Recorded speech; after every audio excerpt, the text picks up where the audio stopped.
신명기 30장입니다. 오늘 본문은 단순히 우리가 하나님의 말씀에 순종하면 복을 받고 불순종하면 저주를 받는다, 그런 기복적이고 도덕적인 교훈을 말씀하시는 것이 아니에요.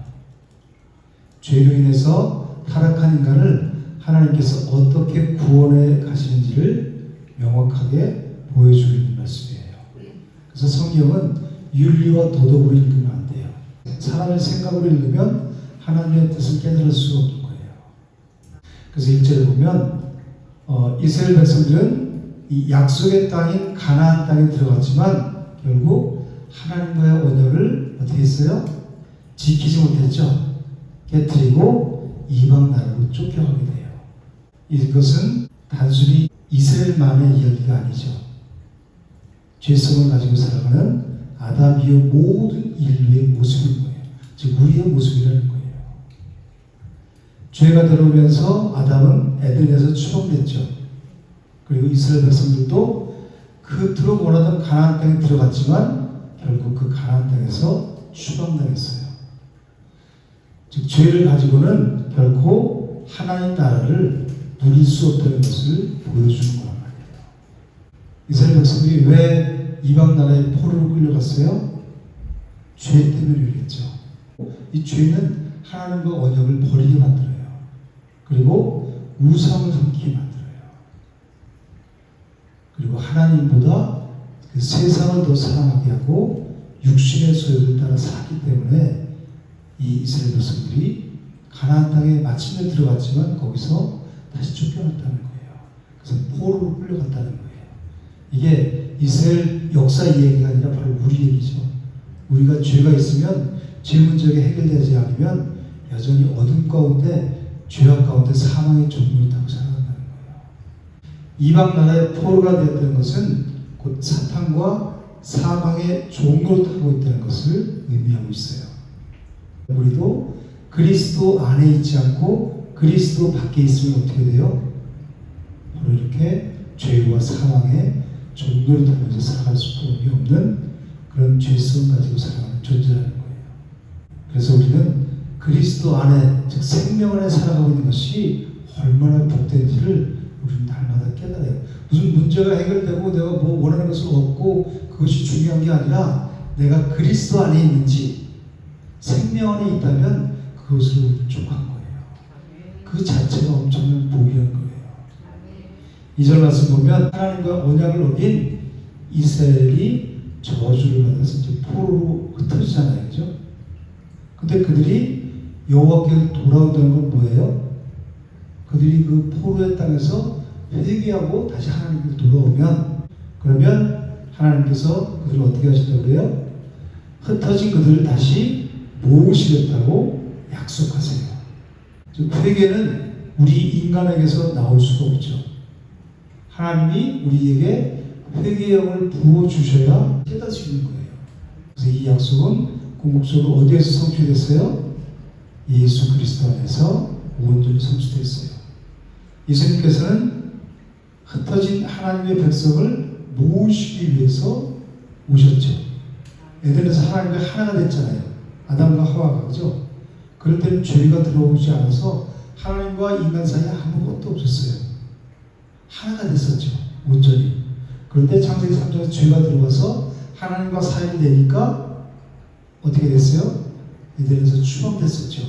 그리고 창세기 11장에 보면 바벨탑을 쌓아서 우리가 저 하늘 꼭대기에 닿게 하자. 그래서 우리 이름을 내자. 누가 그랬어요? 사탄이 뒤에서 부추긴 거란 말이에요. 우리 인간을. 죄성이 이제 있기 때문에 죄성 있는 인간을 부추기니까 우리도 저 하나님과 같이 되자. 왜 선악과를 다 먹었어요? 그걸 먹으면 너희가 눈이 벌려서 하나님과 같이 된다고 하니까 따먹은 거잖아요. 그죠? 그러니까 우리 인간은 내가 생각하는 모든 것들이 내가 하는 것 같지만 그 육신의 생각은 사망이라는 거예요. 누가 육신의 생각을 넣어줘요? 사탄이. 근데 예수님께서는 그 흩어진 하나님의 백성을 다시 모으시기 위해서 이 땅에 오셨어요. 요한복음 11장 50절 51절 한 사람이 백성을 위하여 죽어서 온 민족이 망하지 않게 되는 것이 너에게 유익한 줄을 생각하지 아니하는도다 했으니 이 말은 스스로 함이 아니요 그 해의 대제사님으로 예수께서 그 민족을 위하시고 또 그 민족만 위할 뿐 아니라 흩어진 하나님의 자녀를 모아 하나가 되게 하기 위하여 죽으실 것을 미리 말함이라. 하나님께서 죄로 인해서 흩어진 자기 백성을 누구를 통해서? 예수 그리스도를 통해서 하나로 모으셔서 하나님 나라에서 완전한 회복을 이루신다는 거예요. 그래서 하나님은 너희가 스스로 돌아올 것이다 이렇게 말씀하지 않으셨죠? 3절에 보면 구원의 주체가 누구예요? 우리 인간이 아니라 하나님이라는 거예요. 회개의 주체가 우리가 아니라 우리 인간의 마음에서는 회개할 마음이 나올 수가 없어요. 하나님 그 회개의 영을 넣어주셔야 우리가 비로소 회개하고 하나님께로 돌아갈 수 있는 거예요. 구원의 주체가 하나님이시라는 것을 분명하게 밝히고 있어요. 그래서 하나님은 너희가 스스로 돌아올 것이다 이렇게 말씀하지 않으시고 여호와께서 돌아오게 하신다 이렇게 말씀하신 거예요. 이것은 하나님의 은혜죠. 우린 죄악 가운데 하나님을 떠나서 그냥 거기서 뒤물다가 영원히 멸망 가운데 빠질 수밖에 없었어요. 근데 누가 돌아오게 하세요? 누가 회복시켜줘요? 누가 회개하게 하세요? 하나님이 하십니다. 이게 하나님의 은혜란 말이에요.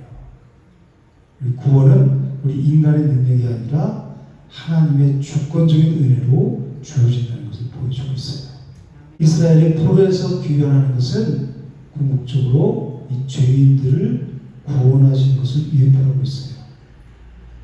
죄 때문에 포로로 끌려갔죠. 우리가 죄 때문에 사단의 종이 됐어요. 하나님의 자녀 삼아주셨는데 본질상 진리의 자녀로 살아온 우리를 예수 그리스도의 십자가를 통해서 우리가 하나님 자녀 삼아주셨죠.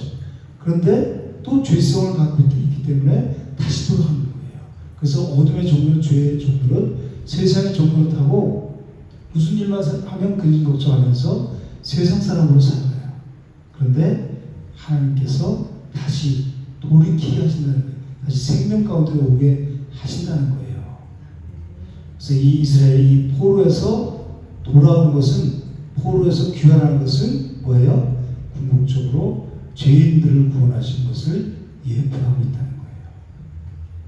예수님께서 이 땅에 오신 이유가 뭐예요? 잃어버린 백성들을 찾아서 구원하려고 오셨어요. 그래서 누가복음 19장 10절에는 인자가 온 것은 잃어버린 자를 찾아 구원하려 함이니라 말씀하세요. 오늘 이 신명기 30장에서 가장 중요한 말씀이 어디라고 그랬죠? 6절 말씀이라고 했죠. 저번 시간에 한번 읽어볼게요. 내 하나님 여호와께서 내 마음과 내 자신의 마음에 할례를 베푸사 또는 마음을 다하며 뜻을 다하여 내 하나님 여호와를 사랑하게 하사 그 생명을 얻게 하실 것이며 이렇게 말씀하고 있어요. 여호와께서 내 마음과 내 자손의 마음에 뭘 행하세요? 할례를 행하신대요. 구약시대에는 이 할례를 어디에 행했죠? 육체에 행했죠. 그런데 이 육체의 할례로는 우리 인간의 부패한 본성을 바꿀 수가 없어요. 우리 인간의 부패한 마음은 육체의 할례로 바뀌지 않아요. 그래서 이스라엘 백성들은 난지 8일 만에 할례를 행했잖아요. 그죠? 그러면서도 하나님과의 언약을 깨뜨리고 우상을 숭배하며 살았어요. 할례를 행했지만 하나님을 사랑하지도 않고 하나님 말씀에 순종하지도 않고 하나님을 찾지도 않았어요. 지금 문제는 그 육체가 아니라 마음에 있다는 거예요.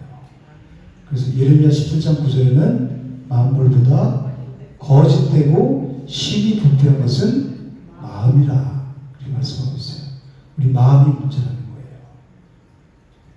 육체의 할례가 아니라 마음의 할례가 중요하다고 말씀하시는 거예요.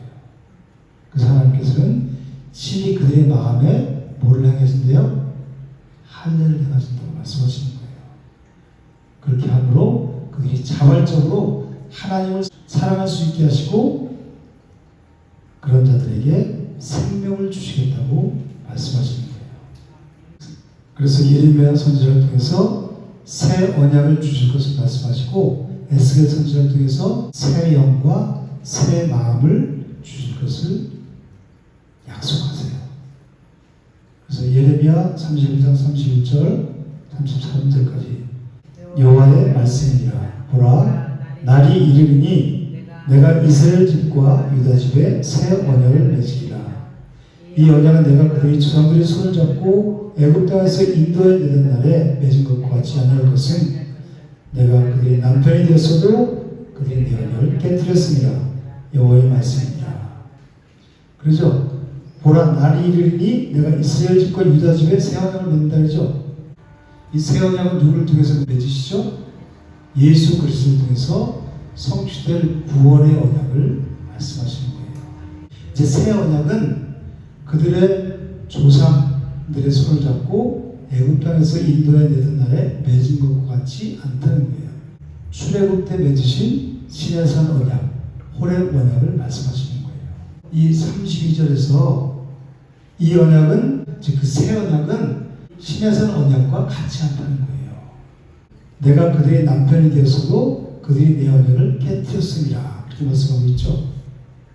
그 옛 언약, 시내산 언약, 호렙 언약이 잘못됐다는 것이 아니라 죄성을 가지고 있는 인간은 그것을 온전히 지킬 수 없다는 거예요. 율법은 우리에게 순종할 것을 명령하죠. 그렇지만 우리 인간의 마음은 변화시키지 못해요. 로마 3장 20절에 보면 율법의 행위로 그의 앞에 의롭다운 육체가 없나니 율법은 죄를 깨달으니라. 그리고 갈라디아서 3장 24절에는 이같이 율법이 우리를 그리스도께로 인도하는 초등교사가 되어 우리로 하여금 믿음으로 말미암아 의롭다함을 얻게 하리라. 하나님께서 우리에게 율법을 주신 목적이 뭐라 그래요? 우리 자신이 철저한 죄임을 깨닫고 그 죄의 문제를 해결하신 예수 그리스도께로 나아가게 하는 거예요. 그래서 예수 그리스도께로 나가서 그리스도께서 십자가에서 이루신 것을 믿음으로 구원을 받게 하신다는 거예요.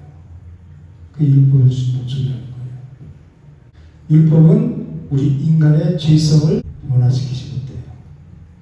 그래서 이스라엘은 반복적으로 하나님과의 언약을 깨뜨리며 이방 신상들을 우상 섬겼어요.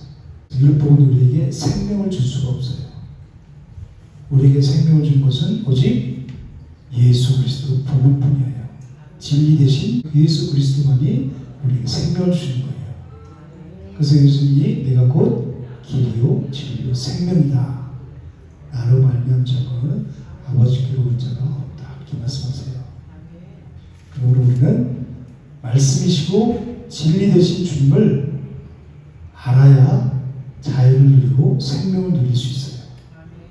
그래서 요한복음 8장 32절에는 진리를 알지니 진리가 너희를 자유롭게 하리라 이렇게 말씀하세요. 신앙생활은 우리가 하나님의 말씀을 지킬 수 없는 존재라는 것을 인정하는 데서부터 시작되는 거예요. 즉 나는 죄인이다 라는 고백에서 우리 신앙생활이 출발하는 거예요. 내가 죄인임을 인정하지 않는다는 것은 그 죄의 문제를 해결하러 오신 예수님이 필요 없다는 것과 똑같은 거예요. 예레미야 31장 33절에 뭐라고 말씀하세요? 그러나 그날 후에 내가 이스라엘 집과 맺을 언약을 이루하니 곧 내가 나의 법을 그들의 속에 두며 그들의 마음에 기록하여 나는 그들의 하나님이 되고 그들은 내 백성이 될 것이라. 여호와의 말씀이라 이렇게 말씀하세요. 나의 법을 그들의 속에 둔대요. 그리고 그들이 어디에 기록해요? 마음에 기록한다고요. 옛 언약에서는 율법이 어디에 새겨졌죠? 돌판에 새겨졌죠. 그런데 새 언약에서는 마음판에 기록하신다고 말씀하시는 거예요. 그래서 고린도후서 3장 3절에는 너희는 우리로 말미암아 나타난 그리스도의 편지니 먹으로 쓴 것이 아니요 오직 살아계신 하나님의 영으로 쓴 것이며 또 돌판에 쓴 것이 아니요 오직 육의 마음판에 쓴 것이다. 우리 마음판에 누가 쓰셨대요? 성령께서 하나님이 영으로 썼다고 그러잖아요. 그죠? 돌판이 아니라 이제는 우리 마음판에 친히 기록하셔서 우리의 마음을 성령 하나님께서 변화시키겠다는 거예요. 문제가 뭐였어요? 육체가 아니라 마음이었죠. 만물보다 거짓되고 신이 부패하고 싶은 마음이었어요. 그래서 할례를 받았으면서도 육체의 할례를 받았으면서도 그 말씀을 따라가지 못하고 계속해서 원망하고 불평하면서 불신앙의 모습으로 살아갔잖아요. 그죠? 그래서 이제 새 언약을 세우는데 그 새 언약은 성령께서 우리 마음속에 직접 오셔서 우리 마음판에 새기신다는 거예요. 그래서 율례와 규례를 행하게 하시겠다는 거예요. 하나님이 하시겠다는 거예요. 그죠? 직접. 복음은 우리 마음을 먼저 표현하시게요. 율법적인 신앙에 머무는 사람들은 하나님을 사랑하는 마음은 하나도 없으면서 마음은 떠나 있으면서 행위만 하는 거예요. 우리 마음이 변하지 않으면 형식적인 신앙이 머물게 돼요. 우리의 마음을 변화시키는 것은 성령께서 하시는 일이에요. 우리 스스로 내 마음을 변화시킬 수 없어요. 즉 성령에 의해서 거듭나는 것을 말씀하고 계시는 거예요. 이 거듭난 자들은 외적인 행위와 거칠을 과감하게 벗어버려요. 조용한 내적 변화를 통해서 오직 진리를 따라서 살아가요. 그리고 하나님 말씀에 자원하는 마음으로 기쁨으로 순종하며 살아가요. 그런데 율법의 행위를 강조하는 곳에서는 주위의 눈치를 보죠. 남의 시선을 제일 먼저 생각해요. 내가 이렇게 하면 저 사람이 나를 어떻게 생각할까? 그리고 억지로 강요된 순종을 하게 돼요. 복음 안에서는 억지로 순종하는 그 종교적인 행위가 아니라 하나님의 그 십자가의 은혜와 사랑에 감사해서 기쁨으로 자발적으로 순종을 하게 된다는 거예요. 하나님께서 우리의 마음을 새롭게 변화시켜 주셨다는 거예요. 우리 마음에 할례를 베푸셨다는 증거라는 거예요. 그래서 나는 그들이 하나님이 되고 그들은 내 백성이 될 것이라 이렇게 말씀하시죠. 죄로 인해서 깨어졌던 하나님의 관계가 예수 그리스도의 십자가로 인해서 온전히 회복될 것을 말씀하시는 거예요. 에스겔서 36장 26절 27절 또 새 영을 너희 속에 두고 새 마음을 너희에게 주되 너희 육신에서 굳은 마음을 제거하고 부드러운 마음을 줄 것이며 또 내 영을 너희 속에 두어 너희로 내 율례를 행하게 하리니 너희가 내 규례를 지켜 행할지라 이렇게 말씀하고 있어요. 하나님께서 우리 안에 새 영과 새 마음을 주신대요. 그래서 하나님의 말씀을 지켜 행하게 하신다고 말씀하세요. 이 말씀은 최종적으로 예수 그리스도를 믿고 따르는 자에게 부어주시는 성령의 역사로 성취되는 거예요. 우리 속에 새 영, 새 마음을 누가 줘요? 성령께서 오셔서 새롭게 하시는 거예요. 그게 마음의 할례라는 거예요. 여호와께서 내 마음과 내 자손의 마음에 할례를 베푸사 마음을 다하며 뜻을 다하여 내 하나님 여호와를 사랑하게 하신다. 그래서 너는 생명을 얻게 하시겠다. 그렇게 말씀하시는 거예요. 그래서 이 약속은 최종적으로 예수 그리스도를 믿는 자에게 부어주시는 성령의 역사로 성취가 되는 거예요. 그래서 사도 바울은 로마서 2장 28절 29절에서 무릇 표면적 유대인이 유대인이 아니요 표면적 육신의 할례가 할례가 아니니라 오직 이면적 유대인이 유대인이며 할례는 마음에 알지니 영에 있고 율법 조문에 있지 아니한 것이라. 그 칭찬이 사람에게서가 아니요 다만 하나님에게서라. 그리고 골로새서 2장 11절에는 또 그 안에서 너희가 손으로 하지 아니한 할례를 받았으니 곧 육의 몸을 벗는 것이요 그리스도의 할례이라. 예수님께서 십자가에서 찢기심으로 우리 모든 죄와 부패한 옛 자아가 함께 죽었어요. 그래서 우리가 예수 그리스도를 나의 주 나의 하나님으로 영접하고 그분을 믿고 따를 때 성령 하나님께서 우리 마음에 오셔서 딱딱하고 굳은 죄의 본성을 깨뜨리신다는 거예요. 그게 뭐예요? 마음의 할례라는 거예요.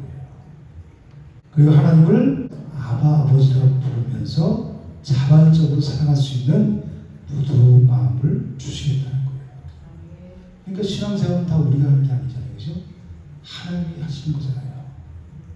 그래서 마음의 할례는 우리 인간의 의지나 노력으로 즉 율법의 행위로 불가능했던 우리 내면의 근본적인 변화를 말하는 거예요. 그게 마음의 할례라는 거예요. 이것은 오직 예수 그리스도의 대속을 믿는 자에게 성령께서 찾아오셔서 우리 인간의 죄악된 본성을 다 잘라내시고 그리고 하나님을 진심으로 사랑할 수 있도록 새 사람으로 거듭나게 하시는 은혜의 역사를 말하는 거예요. 7절 말씀 한번 읽어볼게요. 내 하나님 여호와께서 적군과 너를 미워하고 핍박하는 자에게 모든 저주를 내리게 하시리니. 이 이스라엘 백성들은 불순종에서 온갖 저주와 화를 겪고 이방 나라에 실제로 포로로 끌려가게 되죠. 그 과정에서 원수들에게 짓밟히고 조롱당하고 온갖 수치와 모욕을 다 당했어요. 우리가 하나님의 말씀에 불순종하게 되면 우리는 모두 다 어둠의 종을 타면서 허덕이면서 조롱당하는 이런 모습으로 살아가게 되는 거예요. 그런데 하나님의 백성들이 받던 그 저주를 그들을 괴롭히던 원수들에게 옮기시겠다고 지금 7절 말씀하는 거예요. 반전이 일어나는 거죠. 하나님은 이 약속을 누구를 통해서 완성하세요? 예수 그리스도를 통해서 완성하시잖아요. 그래서 죄로 인해서 사망의 종을 타며 비참한 삶을 살아가던 우리를 위해서 예수님께서 십자가에서 사탄의 머리를 깨뜨리셨죠.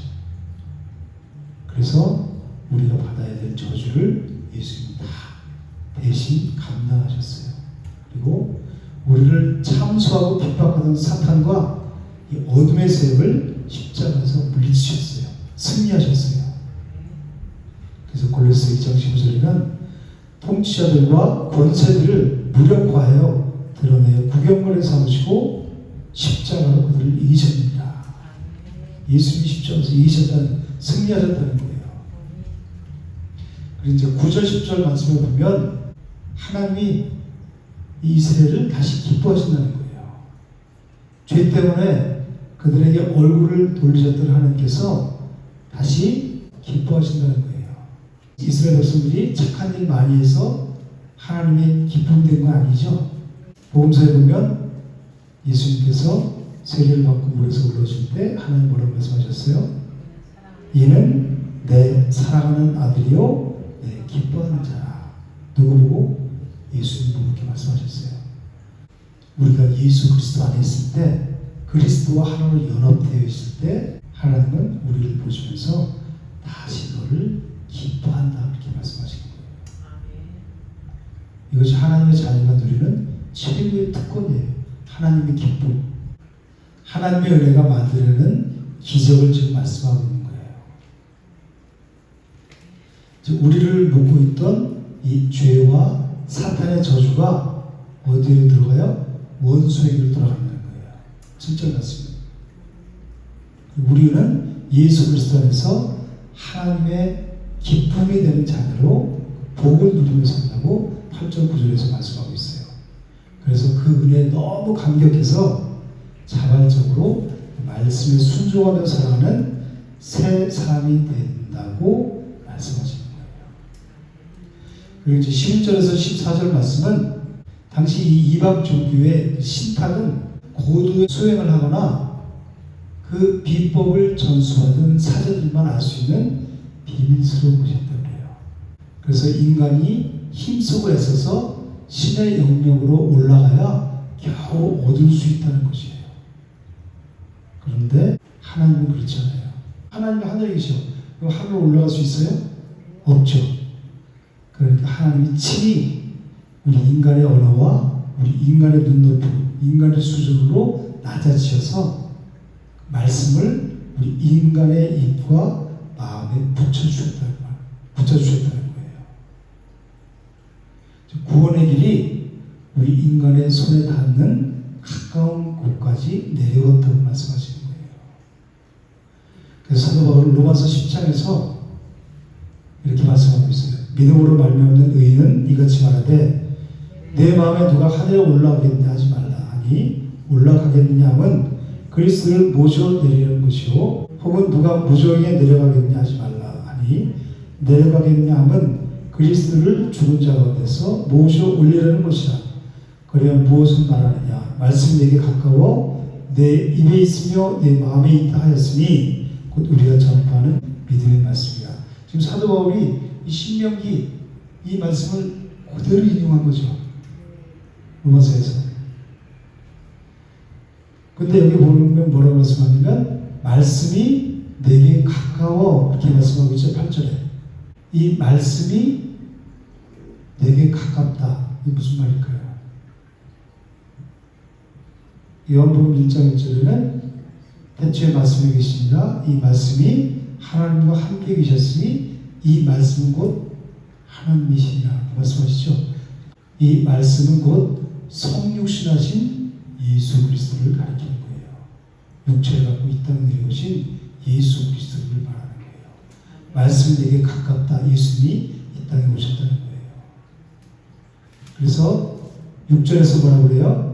내 마음에 누가 하늘에 올라가겠느냐 하지 말라.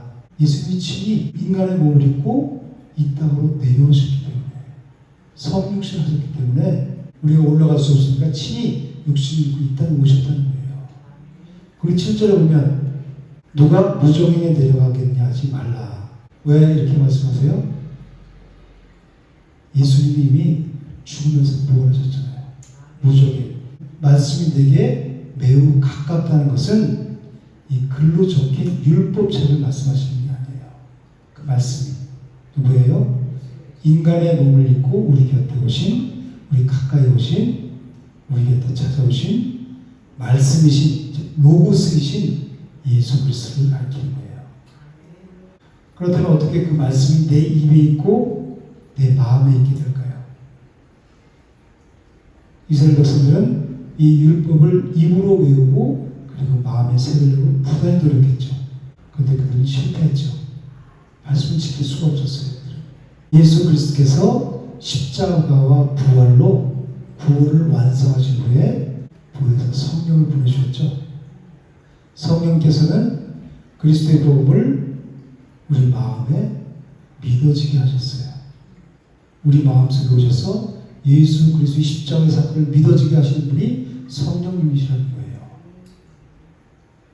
그리고 우리의 입으로 예수님은 나의 주님이십니다 라고 고백하고 시인하게 만드시는 거예요. 성령께서 하시는 일이에요. 그래서 로마서 10장 9절 8절에는 내가 만일 내 입으로 예수를 죽으시나며 또 하나님께서 그를 죽은 자 가운데서 살리신 것을 내 마음에 믿으면 구원을 받으리라. 사람이 마음으로 믿어 의에 이르고 입으로 시인하여 구원을 이루리라. 이렇게 말씀하고 있어요. 이제 우리는 입으로 예수를 나의 주님입니다. 주로 시인하죠. 그리고 마음으로 믿으면 구원을 얻는 믿음의 말씀을 소유하게 된다는 거예요. 그럼 14절에 보면 오직 그 말씀이 네게 매우 가까워서 내 입에 있으며 내 마음에 있은즉 네가 이를 행할 수 있느니라 그러죠. 우리가 힘쓰고 애써서 율법의 행위로 구원을 이루려는 것이 아니에요. 우리는 그렇게 할 수 있는 존재가 아니죠. 하나님께서 우리 마음에 새겨주신 마음, 새 마음, 마음에 새겨주신 믿음, 지금 내 안에 계신 예수 그리스도를 우리가 의지할 때 그래서 하나님의 뜻을 온전히 행하는 삶을 살 수 있게 된다는 거예요. 그리고 이제 15절에서 20절 말씀 보면 모세는 백성들 앞에서 생명과 복과 사망과 화를 두었다고 말해요. 그래서 뭐를 택하라고 그래요? 생명을 택하라고 강력하게 권면하고 있어요. 그 조건은 여호와를 사랑하고 그의 명령과 규례를 지키는 거다. 이렇게 16절에서 말씀하고 있어요. 그런데 질성을 가지고 사는 우리 인간이 하나님을 사랑할 수 있어요? 하나님 십자가에서 우리를 사랑하셨는데도 여전히 우리 내 생각만 하고 사는데 우리가 하나님을 먼저 사랑할 수 있는 존재가 아니란 말이에요. 그런데 이 조건이 뭐냐면 여호와를 사랑하고 그의 명령과 규례를 지키는 거예요. 16절에. 그죠? 이 조건을 지킬 수 있는 사람은 단 한 사람도 없죠. 그래서 사도 바울이 로마서 3장 10절에서 뭐라고 그래요? 의인은 없나니 하나도 없다. 이렇게 말씀하고 있어요. 이 율법을 지키신 분이 누구예요? 율법의 마침 되신 예수 그리스도뿐이에요. 예수님께서는 십자가에서 우리가 받아야 할 사망과 화를 모두 담당하셨죠. 그래서 우리는 그 십자가를 믿음으로 생명과 복을 얻게 된 거예요. 즉 율법의 한계에 부딪힌 인간에게 하나님이 찾아오셨죠. 하나님의 아들 예수 그리스도가 육신을 입고 이 땅에 오셨잖아요. 성육신하셨잖아요. 그죠? 그래서 성령의 역사로 우리의 마음을 어떻게 하세요? 새롭게 하신다는 거예요. 그리고 그리스도 안에서 참된 생명을 얻게 하신다는 이 복음을 말씀하고 있는 거예요. 그리고 이제 마지막으로 19절에서 20절 우리 한번 읽어볼게요. 내가 오늘 하늘과 땅을 불러 너에게 증거를 삼노라. 그 생명과 사망과 복과 저주를 내 앞에 두었은즉 너와 네 자손이 살기 위하여 생명을 택하고 나는 영혼을 사랑하고 그의 말씀을 청종하며 또 그를 의지하라. 그는 네 생명이시오 네 장수이시니 여호와께서 내 종 아브라함과 이삭과 야곱에게 주리라고 맹세하신 땅에 내가 거주하리라. 하나님께서는 이스라엘 백성 앞에 두 길을 두셨어요. 생명의 길, 복된 길과 사망과 저주의 길, 이 두 길을 두셨어요. 그리고 뭐라고 말씀하시냐면 너와 네 자손이 살기 위하여 생명을 택하라 이렇게 말씀하세요. 우리는 생명을 택할 수 있는 존재가 아닌데 어떻게 생명을 택해야 될까요? 이게 무슨 말일까요?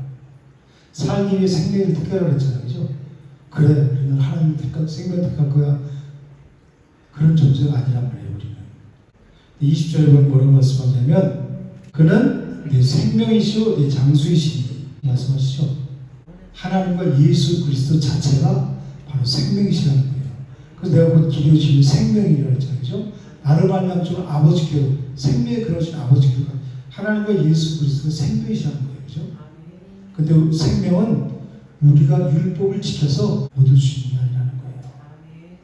그리고 이 생명을 택하라는 말씀은 그 생명의 근원이신 하나님을 붙잡고 그분 안에 거하라는 말이에요.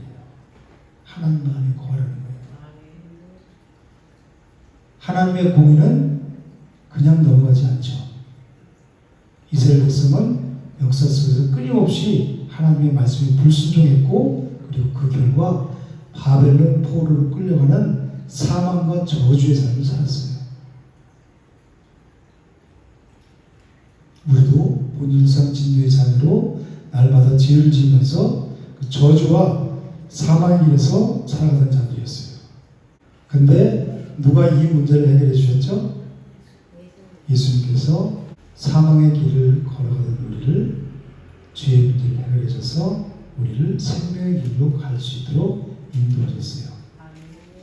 그래서 갈라디아 3장 13절 그리스도께서 우리를 위하여 저주를 받은 바 되사 율법의 저주에서 우리를 속량하셨으니 기록된 나무에 달린 자마다 저주 아래 있는 자가 했습니다.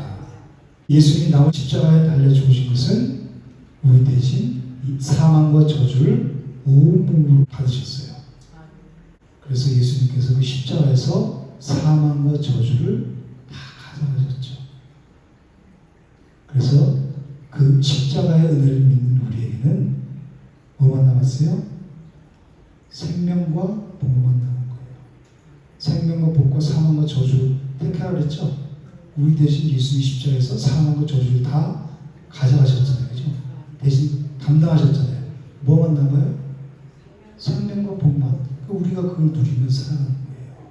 그 십자가 은혜를 믿는 자들은 하나님 나라 천국이 임하는 거죠. 그래서 생명 가운데 있는 거고 복을 받은 자들이에요. 복이 뭐예요? 구원의 복.